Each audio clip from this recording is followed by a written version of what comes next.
No one can deny the grandeur of Rome, and while one could easily spend a lifetime there and still not see all it has to offer, from a historical and cultural perspective, there is plenty more to see just outside those 2,000-year-old walls. The towns and villages near Rome offer hilltop views, small winding streets, and just as much history as Rome itself. Rome is crazy and fun, but sometimes it can be a little chaotic with numerous tourists, buses, trams, sirens and all. So if you are looking for a soothing escape, here are 10 beautiful Italian towns and villages to visit around Rome. For individual tours of each mentioned town and village, I'll leave the links in the description. Don't forget to like, subscribe and comment which of these 10 was your favorite. Bracciano. Bracciano is one of the 3 medieval towns situated around the volcanic lake of Lago di Bracciano, that is Lake Bracciano, and the other 2 being Anguillara and Trevignano, which are not on today's list but totally worth visiting. Bracciano is known for its imposing and particularly well-preserved medieval castle, the Orsini-Odescalchi Castle. The Orsini and Odescalchi are among the Italian noble families who had massive power and wealth back then. They're still wealthy even now, and this castle not only houses a massive museum, it also hosted several high-profile weddings such as those of Tom Cruise and Katie Holmes. By the way, who is Tom Cruise with right now? An interesting thing is that there is a summer ferry service that connects the 3 towns. There are also many opportunities for water sports at the freshwater Lago di Bracciano, from diving, surfing, canoeing, parasailing, you name it.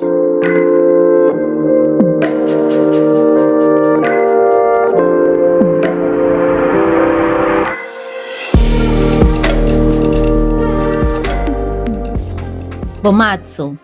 While Bomarzo is technically a town near Viterbo, just north of Rome, when you hear tourists referring to Bomarzo, they typically mean one place in particular, Il Parco dei Mostri di Bomarzo, that is the Park of the Monsters of Bomarzo. Look, I love traveling and I love fun and games, and Bomarzo offers both.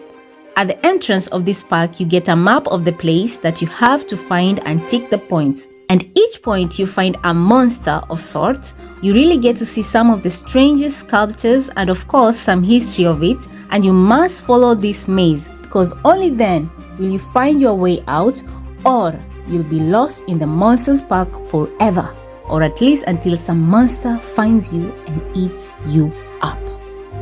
If you believe that last part, I'm kidding. Loosen up, it's Christmas. For the complete tour of this place, watch my Bomarzo video, link in the description.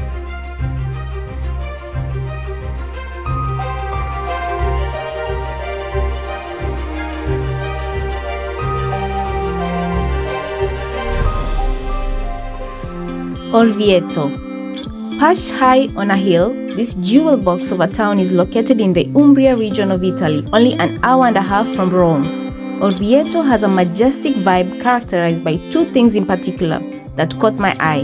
The 14th century Duomo dominating its skyline, and the second is the 16th century Pozzo di San Patrizio, that is the well of Saint Patrick, an engineering marvel which is characterized by its 54 meters depth and cylindrical shape. It is known for its 2 spiral staircases that overlap each other without ever crossing. This double helix design was built so that mules going up and down the well carrying water never had to cross each other. Ingenious, no? Going down these stairs, there are 72 windows on this well. Guys, it's worth it. I have a video on Orvieto going down and up this well, plus I got to witness an Italian wedding at the Duomo. And guys, Orvieto is a perfect town for strolling and shopping with its winding little alleyways full of artisan shops offering wooden crafts, linens, cashmere and ceramics, and as a rule always stop by the local restaurants for some delicious local cuisine because each town offers its typical food.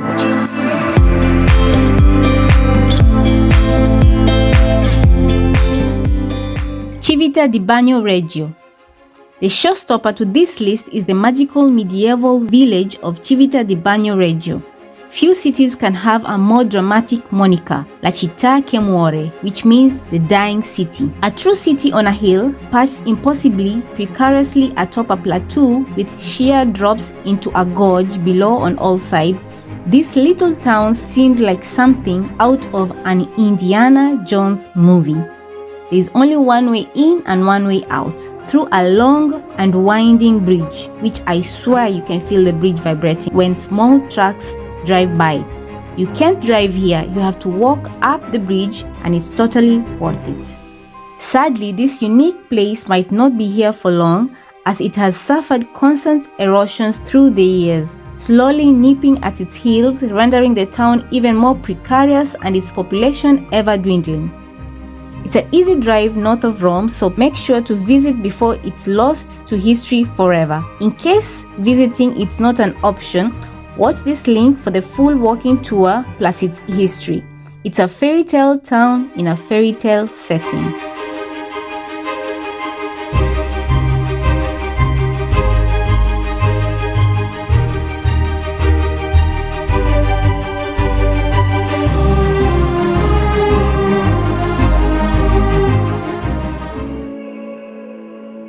Tivoli, a summer retreat for ancient Romans and the Renaissance rich, the hilltop town of Tivoli is home to two UNESCO World Heritage Sites. The 16th century Villa d'Este, a Renaissance retreat famous for its landscaped gardens and numerous lavish fountains, and Villa Adriana, Emperor Hadrian's summer residence. Tivoli makes an excellent day trip from Rome, but start early to cover its two main sites.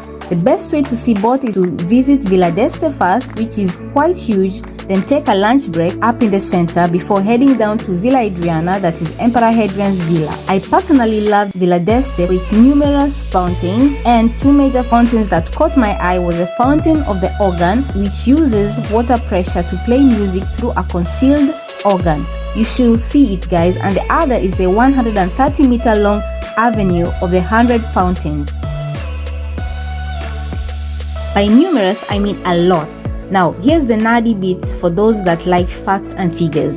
There are 51 fountains, there are 64 waterfalls, 220 basins, 364 water jets, 398 spouts, and all fed by 875 meters of canals and channels that work by the force of gravity and not pumps. It's beyond impressive. Don't worry, they give you a map with an audio guide so you can cross each and every one of these points as well as learn some of their history. In the 2nd century AD, the Roman Emperor Hadrian wanted an escape from the hectic political life in Rome, so he chose Tivoli, about 30 kilometers from the capital, as the site for his retreat, and it was here that Hadrian's villa was built and made it his official residence and ruled the Roman Empire from here in his final years. I did an entire video of Villa d'Este and Hadrian's villa showing all the amazing fountains, the history of the place, how to get there, and just how much to pay for the ticket. The link I'll leave down below.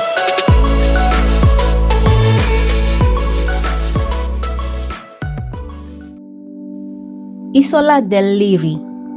This unique town, an hour and a half from Rome, is characterized by a historical center with a natural waterfall in the middle. It got its name, Isola del Liri, that is the island of the Liri, because the Liri River forks into two arms and created a sort of an island by encircling the old town. These two forks form two waterfalls, the largest one being the Cascate Grande, which is 27 meters high, and it flows right in the middle of the town with the medieval Boncompagni Viscogliosi castle as a backdrop. With a ticket, you can go up to the castle with a tour guide and get amazing views of the Cascate Grande waterfalls from up. And when visiting, make sure to linger until the evening as soft lights illuminate the castle and waterfall, creating a particularly romantic atmosphere while having some scrumptious meal.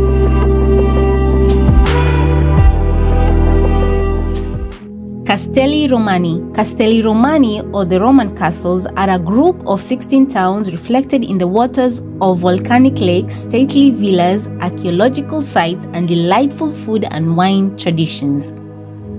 So if you're going to Castelli Romani, go with an empty stomach because these are wonderful groups of picturesque towns overlooking Lake Albano and Lake Nemi, and the best getaway from the overcrowded and noisy city of Rome. I love hiking, so I visited most of these villages by hiking. I hiked all the way up Monte Cavo, which is in Rocca di Papa. Rocca Priora is also a beautiful place to hike in the Cerquon woods, but the most beautiful of these is Nemi, a town overlooking Lake Nemi, a volcanic crater lake. Nemi is also famous for its wild strawberries grown on the sides of the volcanic crater, which are smaller and sweeter than commercially grown varieties, and they usually hold an annual festival of strawberries. So best hike around Nemi, then head over to the square where you will find a market with all the delightful food from porchetta, one of my favorites after prosciutto.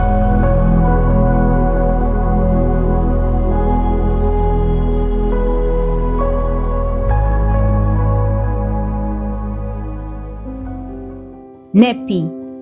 Nepi is a town in central Italy and is one of those destinations that stays off the radar of most local and foreign travelers. The elegant arches of the aqueduct are the first things you notice when you arrive in Nepi. The town is known for its mineral springs, sold and bottled under the Acqua di Nepi brand throughout Italy. The main sites being the Borgia Castle, which was once the property of Lucrezia Borgia, who was a daughter of the notorious Pope Alexander VI.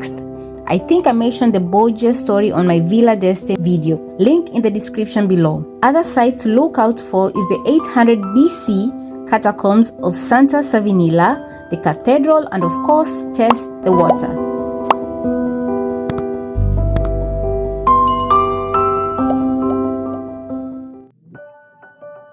Calcata. The history of this rocky town, Calcata Vecchia, that is the old Calcata in Lazio region of Italy, dates back almost 3,000 years, and it was condemned in the 1930s by the fascist-era government over fears of its impending collapse, and all residents were relocated by the 1960s to the nearby Calcata Nuova. However, in the 1970s, Calcata got a new lease of life when artists, writers, artisans, and hippies began squatting into its abandoned medieval houses and caves, both from Italy and abroad. These squatters later bought and restored their homes, opened art galleries, restaurants, and cafes, and rescued an ancient village from being consigned to the cobwebs of history.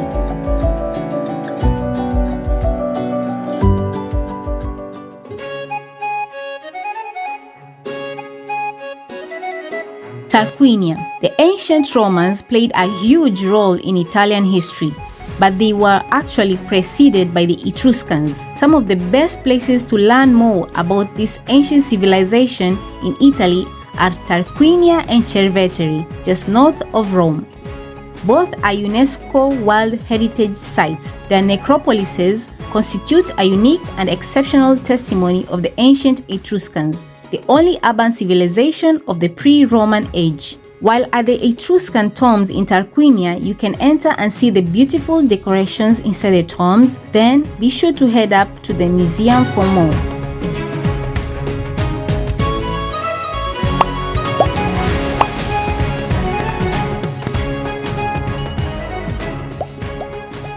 There you have it, guys. With so much to see in Rome, it can be hard to tear yourself away from the eternal city. I hope this video helped to discover other hotspots to explore. There are definitely more beautiful towns and villages around Rome, some hidden, others more obvious. So for more beautiful places to visit around Rome, just hit that sub button and notification bell to not miss the next videos, and also leave me a comment and let me know which travel topics you'd want me to cover, and we'll just see if Santa will make your wish come true, but only if you'll be good this Christmas. Don't miss my usual Vlogmas YouTube shorts every day till Christmas. Ciao ciao!